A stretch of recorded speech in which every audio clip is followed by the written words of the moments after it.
우리에게 주신 하나님의 말씀은 요한복음 1장 19절에서 28절까지 말씀입니다. 요한복음 1장 19절에서 28절입니다.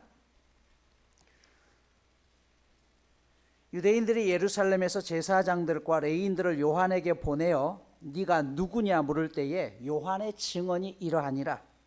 요한이 드러내어 말하고 숨기지 아니하니 드러내어 하는 말이 나는 그리스도가 아니라 한데 또 묻되 그러면 누구냐? 내가 엘리야냐? 이르되 나는 아니라. 또 묻되 네가 그 선지자냐? 대답하되 아니라. 또 말하되 누구냐? 우리를 보낸 이들에게 대답하게 하라. 너는 내게 대하여 무엇이라 하느냐? 이르되 나는 선지자 이사야의 말과 같이 주의 길을 곧게 하라고 광야에서 외치는 자의 소리로다 하니라.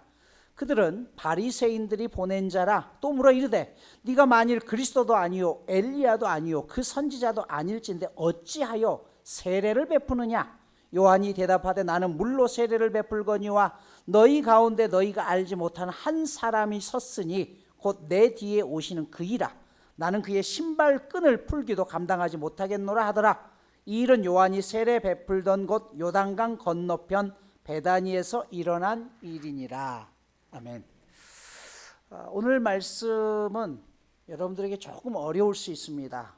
그래서 더 집중하셔야 되는 게, 왜냐하면 성경에 나와 있지 않는 역사 부분을 조금 다뤄야 되기 때문에, 그런데 이것을 아셔야지만 신약 성경이 이해가 되기 때문에 오늘 말씀은 400년 동안의 역사를 10분 안에 축약시키다 보니까 다소 낯설 수 있다는 거 미리 말씀드립니다. 구약 성경의 마지막 성경은 말라기죠. 말라기의 마지막은 히브리어로 보면은 헤렘이라는 단어로 끝나요. 이 말은 저주한다라는 뜻이에요. 하나님께서 하나님의 백성들을 향해서 내가 너를 저주하고 싶다라고까지 말할 수밖에 없었던 이유가 무엇입니까? 그들이 하나님을 완전히 떠났기 때문이죠.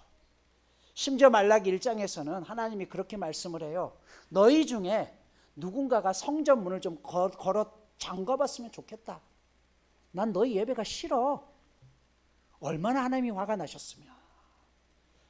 그러면서 아무 말씀도 안 해요. 이제 너희를 위해서 선지자도 어떤 말씀도 하지 않겠다. 그러면서 딱 한마디 하죠. 나중에 너희를 위해서 너희를 구원해 줄 그 선지자 엘리야를 너희 가운데 보낼 때까지 나는 아무 말도 하지 않겠다라고 이야기해요. 이게 바로 구약과 신약 중간에 있었던 이야기예요.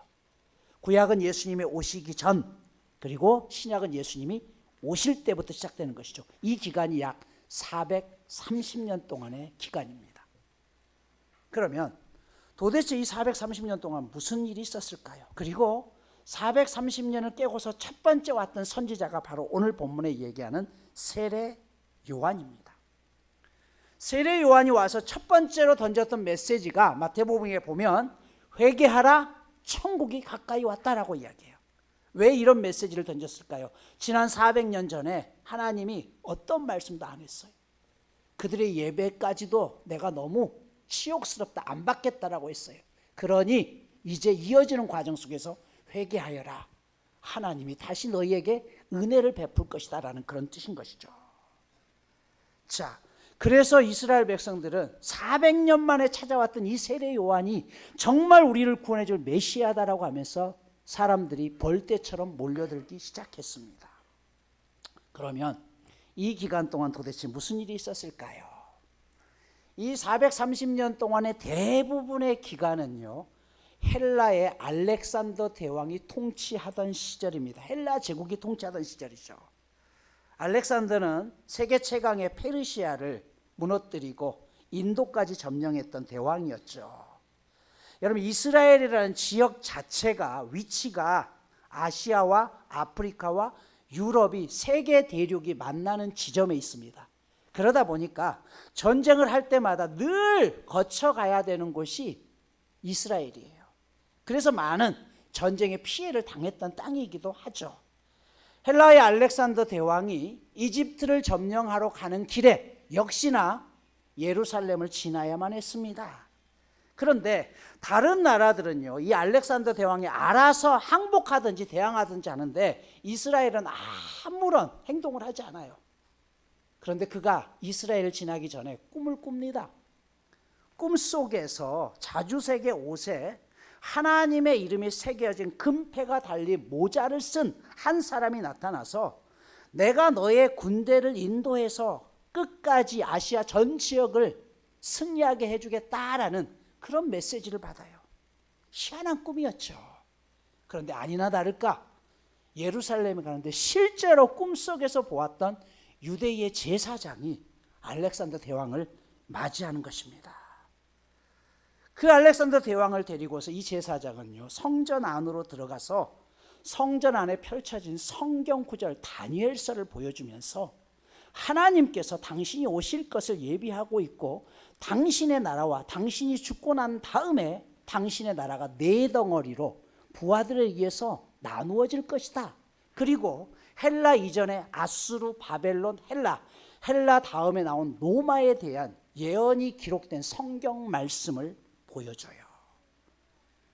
특히 다니엘서 7장부터 11장까지는요, 이 네 제국에 대한 이야기인데 다니엘서 8장 21절을 보면 이런 말씀이 기록되어 있어요. 털이 많은 순염소는 곧 헬라 왕이요 너라는 것이에요. 그의 두 눈 사이에 있는 큰 뿔은 곧 그 첫째 왕이요 이 뿔이 꺾이고 당신이 죽고 난 다음에 그 대신에 네 뿔이 났은즉 네 덩어리로 나뉜다는 것이에요.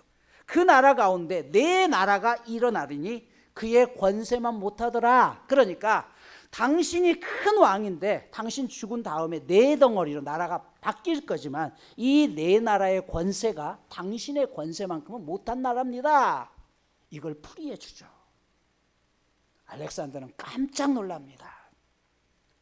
여러분, 다니엘서가 기록된 시기와 알렉산더가 정복 전쟁을 하는 시기는 200년 이상의 차이가 나요. 그러니까 200년 전에 이미 자기에 대한 예언이 있다는 것을 알고 알렉산더는 그 자리에서 하나님을 경배합니다. 그리고 부하들에게 이야기하죠. 털끝 하나도 건드리지 말라. 그렇게 예루살렘을 지나가서 이집트를 정복하고 인도까지 정벌하고 돌아오는 그때에 어느 날 저녁 목욕을 하다가 갑자기 알렉산더는 32살의 젊은 나이에 세상을 떠나 죽고 맙니다. 후계자를 정하지 못한 상황 속에서 알렉산더가 죽었기 때문에 그의 나라는 그와 함께 전장에서 싸웠던 4명의 장수들에 의해서 4등분해서 통치하게 돼요. 자, 나머지 두 사람은 기억하지 않아도 되는데 여기서 2명의 이름을 기억해야 되는데 바로 한 사람은 프톨레미라는 사람이고 한 사람은 셀루커스라는 사람이에요.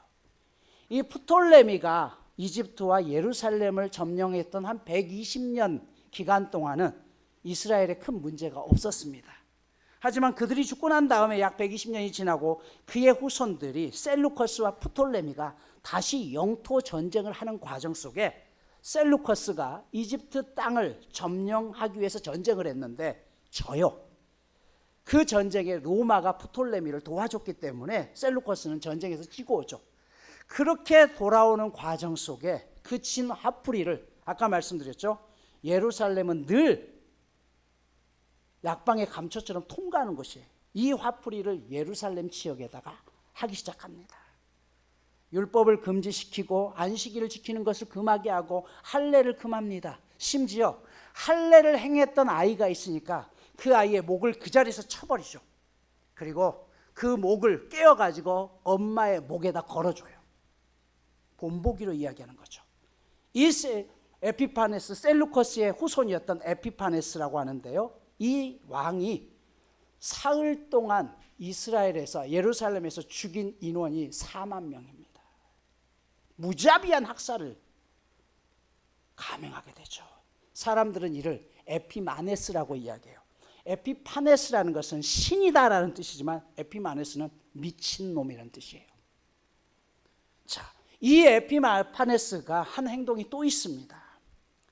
돈만 주면 얼마든지 제사장을 돈으로 사서 그 자리에 올릴 수 있도록 제도를 바꿔버려요. 여러분, 지금까지 이스라엘의 제사장은요 반드시 레위 가문에서만 가능했습니다.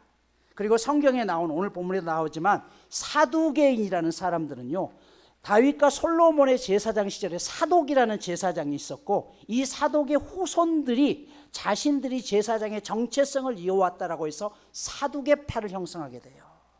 그런데 이때 가짜 제사장을 만들었다고 했죠. 그러면서부터 사두개인들도 자신들의 권력을 유지하기 위해서 이 헬라의 에피파네스에게 자신들의 권력 대신에 권력을 유지하는 대신으로 신앙을 팔아먹기 시작합니다. 결국 이때부터 이스라엘의 제사장 제도가 깨지기 시작합니다. 타락했다는 것이죠. 그런 모습을 보고 있었던 젊은 세대 가운데 이 땅의 제사장들은 이미 타락했으니 우리가 새로운 제도를 개혁해서 만들어야 된다라고 해서 구별된다라는 뜻으로 만들어진 종파가 바리새파입니다. 그래서 예수님 당시에 사두개파와 기존에 있었던 사두개인들과 새로 신생된 바리새파 사이에는 끊임없는 알력이 필요했어요. 자, 그런데 이런 과정 속에서 또 한 무리에서는 그들도 똑같다라고 해서 우리는 이 세상에 소망이 없다라고 해서 광야로 나아가서 우리끼리 예배하고 우리끼리 노동하면서 살자라고 생겼던 파가 에세네파라는 것입니다. 반면 당시 그 속에서 우리는 끝까지 나라의 독립을 위해서 싸워야 된다라고 했던 사람들이 열심당이죠. 시간이 흐르면서 바리새인들과 사두개파는 서로 자신들의 권력의 최정상에 오르기 위해서 싸우게 되는데, 이 모습을 보고 있었던 백성들이 이번에는 참을 수가 없어요. 너희가 도대체 누구를 위한 그런 그룹이냐. 그래서 이 백성들이 당시 로마의 폼페이우스 장군에게 연락해서 차라리 당신들이 와서 우리를 통치해 주십시오라고 해서 로마의 폼페이우스 장군이 기원전 63년 군대를 이끌고 와서 예루살렘을 점령합니다. 그리고 그 점령의 결과 바리새인들의 손을 들어줌을 통해서 이때부터 사두개파를 누르고 바리새인들의 기세가 더 높아지게 되죠. 사도 바울과 같은 경우도 바리새파였죠. 자, 이렇게 복잡한 정세 속에서 400년 만에 나타났던 선지자가 누구예요? 세례 요한이에요. 그러니 이 백성들의 마음이 얼마나 뜨거워졌을까요? 드디어 우리를 구원할 메시아가 있었다. 여러분, 이스라엘 백성들이 예수 그리스도를 죽였던 이유도 똑같은 겁니다. 그들은요, 이런 복잡한 정치 속에서 우리가 끊임없이 아수르, 바벨론, 헬라, 로마에 의해서 짓밟히는 그런 과정 속에서 옛날 그 다윗 왕처럼 우리가 힘을 가지기 위해서는 메시아가 필요합니다. 우리는 다시 독립을 원합니다. 그런 속에서 바로 오늘 세례 요한을 기다렸고 예수 그리스도를 메시아로 그들은 삼기를 원했던 것이죠. 하지만 예수님이 십자가에 맥없이 돌아가시니까 메시아가 아니다라고 버려버리게 되는 것이에요. 자, 바로 그 과정 속에서 오늘 먼저 세례 요한이라는 사람이 등장하게 됩니다. 그런데 이 세례 요한이 백성들의 인기를 가지게 되자 기존에 있던 기득권 세력이었던 사두개인들과 바리새인들이 또 불편하기 시작한 거예요. 저놈은 뭐지? 저놈이 도대체 누구길래 사람들이 저 사람한테 찾아가서 세례까지 받느냐? 그래서 오늘 바리새파 중에 사람들이 세례 요한에게 사람을 보내서 묻죠. 너가 누구냐? 오늘 이 질문으로부터 시작되는 것입니다. 그래서 요한복음 1장에 보면 네가 누구냐라는, 네 정체가 뭐냐라는 질문이 5번 나옵니다. 네가 누구냐? 네가 그리스도냐? 세례 요한이 아니다. 그러면 네가 엘리야냐? 아니다. 네가 선지자냐? 아니다. 그러면 누구냐? 우리를 보낸 이에게 대답하라. 이 질문에 오늘 세례 요한은 이사야서 40장 3절의 말씀을 인용해서 이렇게 말하죠. 본문 23절입니다. 이르되 나는 선지자 이사야의 말과 같이 주의 길을 곧게 하라고 광야에서 외치는 자의 소리다라고 이야기해요. 여기 중요한 단어가 소리라는 것이에요. 지난 시간 요한복음 말씀으로 예수님이 오셨다라고 했죠. 말씀은 곧 하나님이시고 예수님입니다. 오늘 세례 요한은 나는 말씀이 아니라 그 말씀을 외치는 자의 소리입니다. 소리는 뭐예요? 외치고 조용히 사라지는 것이에요. 나는 존재하지 않는 소리와 같은 사람입니다라고 이야기해요. 여러분, 대부분 이 시대에 말씀을 전하는 사람들의 특징 중에 하나가 뭐냐 하면요, 자신이 말씀인 줄 알아요. 특히 목회자들이 그런 경우가 참 많습니다. 여러분, 하나님의 메시지 설교는요, 목회자 개인의 생각을 성도들에게 강요하는 게 절대 아닙니다. 그렇잖아요. 그런데 많은 목회자들이요, 어떤 목적을 가지고 있으면 개인의 메시지를 던집니다. 그러면서 이것이 하나님의 말씀이다라고 이야기해요. 이 말은 내가 소리가 아니라 말씀 자체라는 뜻이죠. 이게 굉장히 위험한 것입니다. 오죽하면 이런 조크가 있을까요? 우리가 죽어서 천국에 가면 예수님께서 천국 입구에서 앉아 계시다가 성도들이 한 사람 한 사람 올 때마다 벌떡 일어나서 뛰어가서 안아주신대요. 야, 애썼다, 사랑한다, 아들아, 딸아. 그런데 목사님이 올라가면 예수님이 자리에서 일어나지도 않으신대요. 그래서 잘 왔다, 고생했다. 천사가 그 모습을 보니까, 아니, 다른 성도들은 다 오면 예수님이 벌떡 일어나가지고 뛰어가서 안아주고 수고했다라고 하는데 목사님들은 한 번도 뛰어가서 안아준 적이 없더래요. 천사가 예수님에게 물었대요. 주님, 아니, 왜 성도들은 그렇게 반가이 맞이하면서 목사님이 왔을 때는 자리에서 일어나지도 않습니까? 그랬더니 예수님이 그렇게 말했다고 하죠. 네가 모르는 소리인데 내가 가서 이 자리를 일어서는 순간 목사가 와서 내 자리에 앉을 거야. 그래서 난 못 일어나. 여러분, 가슴 아픈 조커 아닙니까? 우리가 새겨드려야 될 메시지인 것이죠.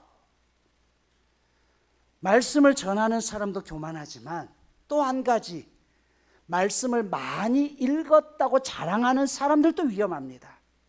항상 말씀을 많이 읽었다고 하는 사람들이 사고를 치죠. 한국에도 그렇게 자칭 메시아라고 주장하는 사람이 40명이 넘습니다.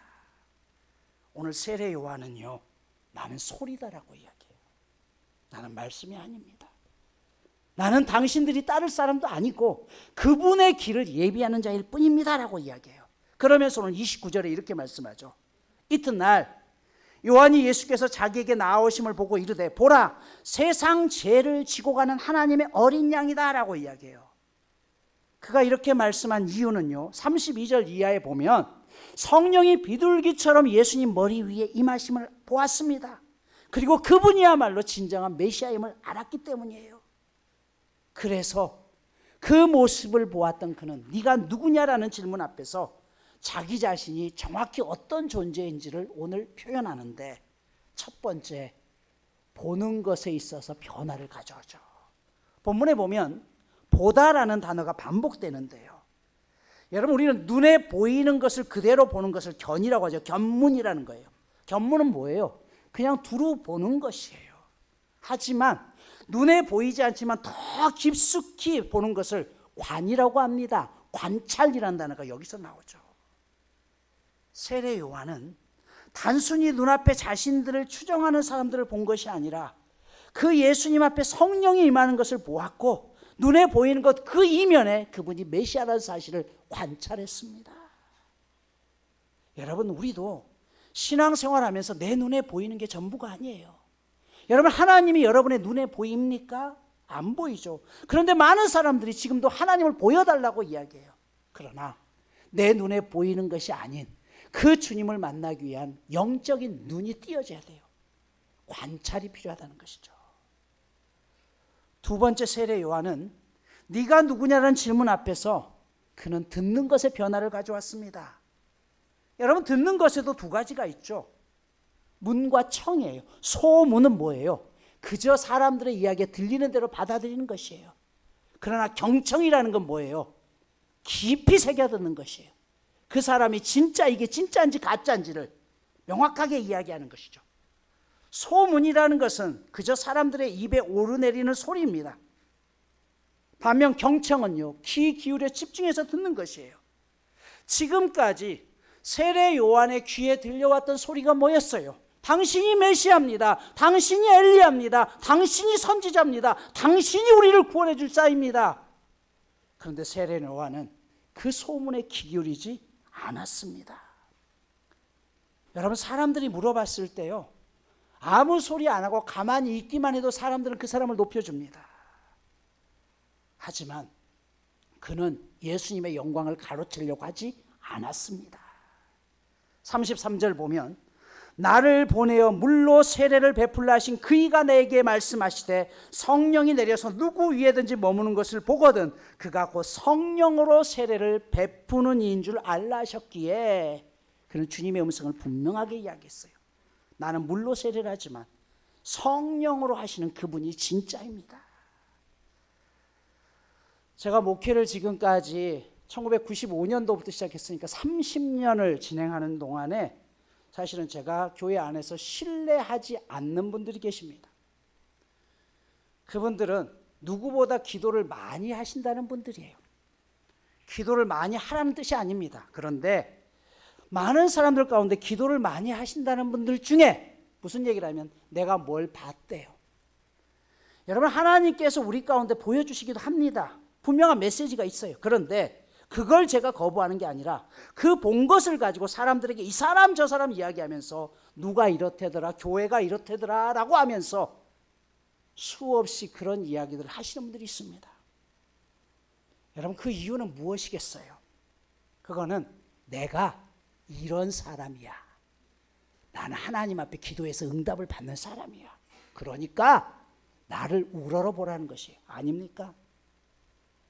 이건 자기들이 말씀이 되겠다는 것이에요. 진실로 하나님의 음성을 듣는 사람들은요, 절대 자기 자신을 드러내지 않습니다. 오히려 더 하나님 앞에 침묵하게 되어 있습니다. 오늘 세례 요한은 뭐라고 했어요? 나는 신발끈을 묶기에도 부족한 사람이라고 이야기했어요. 여러분, 중동 지역은요, 사막의 한복판에 있다 보니까 늘 오다 보면 발이 더러워지죠. 그래서 늘 입구에 물 항아리를 놓고 손님들이 오면 그분들의 신발을 벗겨주고 씻을 물을 드리는 것이에요. 종들 중에서 가장 낮은 종이 신발끈을 풀어주는 종입니다. 신발끈을 풀기 위해서는 어떻게 해야 돼요? 엎드려야 됩니다. 여러분, 내가 일어서면요, 주인의 모습은 보지 않아요. 내가 엎드리면 엎드릴수록 주인의 모습만 드러나는 것입니다. 그런데 많은 사람들은 사람들의 소문에 우쭐해하죠. 당신 대단해.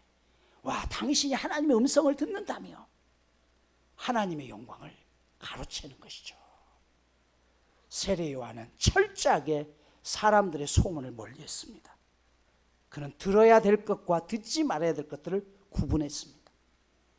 여러분들이 신앙생활 하시면서 들어야 될 것과 듣지 못할 것을 구분할 수 있는 귀가 있어야 돼요. 그게 띄어져야 됩니다. 세 번째로, 오늘 세례 요한은 네가 누구냐라는 질문 앞에서 말의 변화를 가져왔습니다. 32절 보면 요한이 또 증언하여 이르되, 증언이라고 했어요. 이 말은요, 나는 오직 예수님만 증거하겠습니다는 뜻입니다. 야고보서 1장 19절을 보면 듣기는 속히 하고 말하기는 더디 하라라고 했습니다.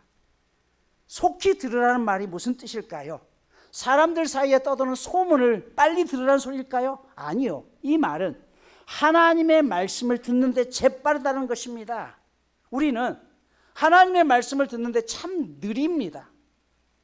혹은 그러면 이렇게 말씀하실지 모르겠어요. 목사님, 저는요 하루 종일 말씀 듣고 있어요. TV도 CTS 틀고 CBS 틀고요. 차에서 움직일 때도 늘 보고 극동방송만 듣습니다. 그 뜻이 아니에요. 여기 듣기 속히 하라는 말은요, 듣고 나서 그것을 행동으로 옮기는 일까지를 이야기해요. 우리는 듣지만 행동의 변화는 가져오지 않아요.